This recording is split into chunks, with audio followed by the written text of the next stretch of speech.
নমস্কার, আমি দীপশিখা। আমার চ্যানেলে সবাইকে স্বাগত জানাই।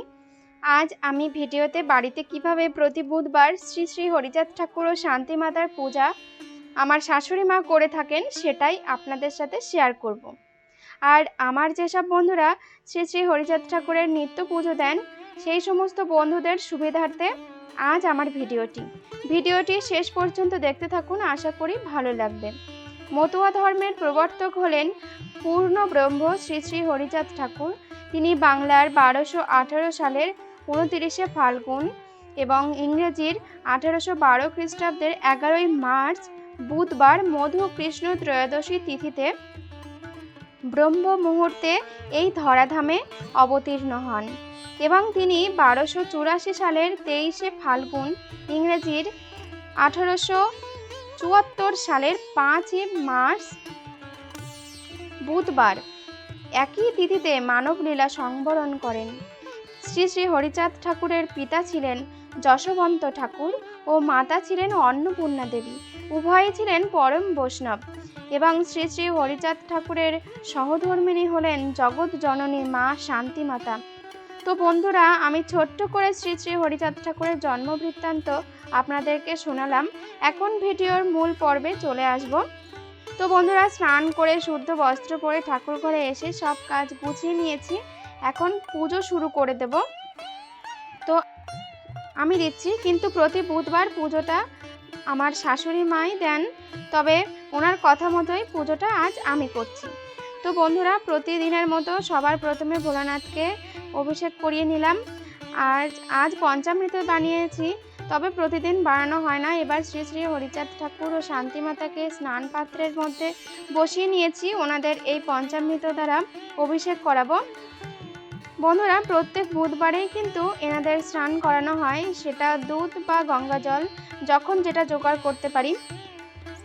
আর আপনাদের বাড়িতে যদি ঠাকুরের বড় মূর্তি বা আলেখ্য থাকে তাহলে তো রোজ স্নান করানো সম্ভব না, তাই সুগন্ধি জলে পরিষ্কার একটা কাপড় ভিজিয়ে মুছে নিতে পারেন, যেটা আমরা বুধবার ছাড়া সপ্তাহের অন্যান্য দিন করে থাকি।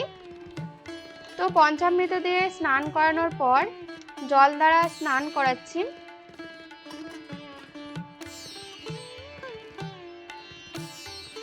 বন্ধুরা, এরপর স্নান করানোর পর ঠাকুরকে শুকনো কাপড়ে মুছে আসনে বসিয়ে দিলাম। এখন সাদা চন্দনের তিলক পরিয়ে দিলাম ঠাকুরের কপালে এবং শান্তি মাতার কপালে সিঁদুর পরিয়ে দেবো এবং সিঁথিতেও সিঁদুর দেব। এবার একটি জুঁই ফুলের মালা শান্তি মাতা এবং শ্রী শ্রী হরিচাঁদ ঠাকুরের গলায় আমি পরিয়ে দিচ্ছি। এরপর তুলসী পাতা ঠাকুরের পায়ে নিবেদন করলাম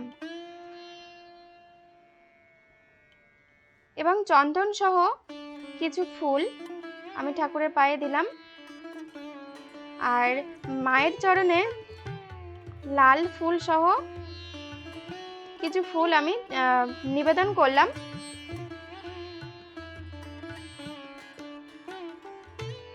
এবার যে ঘরটি স্থাপন করব সেটি প্রস্তুত করে নিচ্ছি। প্রতি বুধবার আমাদের বাড়িতে এই ঘরটি স্থাপন করা হয়।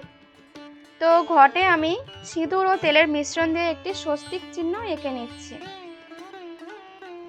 এবং আমের শখার পরিবর্তে এই পিতলের আমের শখাটি আমি দেব। আসলে সব সময় আম্র শখা জোগাড় করে হয়ে ওঠে না, তার জন্য এই পিতলের শখাটি দেওয়া হয়। তো ঘটের মধ্যে একটি সুপারি ও একটি পিতলের বহু বছরের পুরনো টাকা দিয়ে দিলাম। তো আপনারা 1 টাকার কয়েনও দিতে পারেন।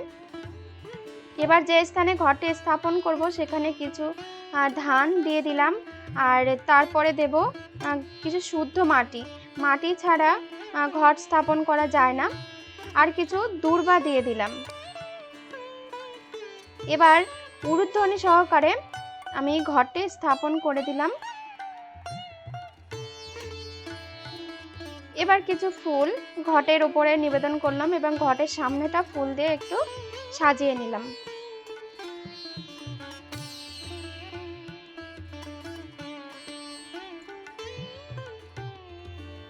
বন্ধুরা, এরপর জরিমানা বা দক্ষিণা আমি নিবেদন করলাম। এরপর ভোগ নিবেদন করলাম। এখানে আমি ভোগ হিসেবে রেখেছি লুচি, সুজি, তালের বড়া, কিছু ফল, মিষ্টি, এ সমস্ত। তো এরপর আরতি করে নেব।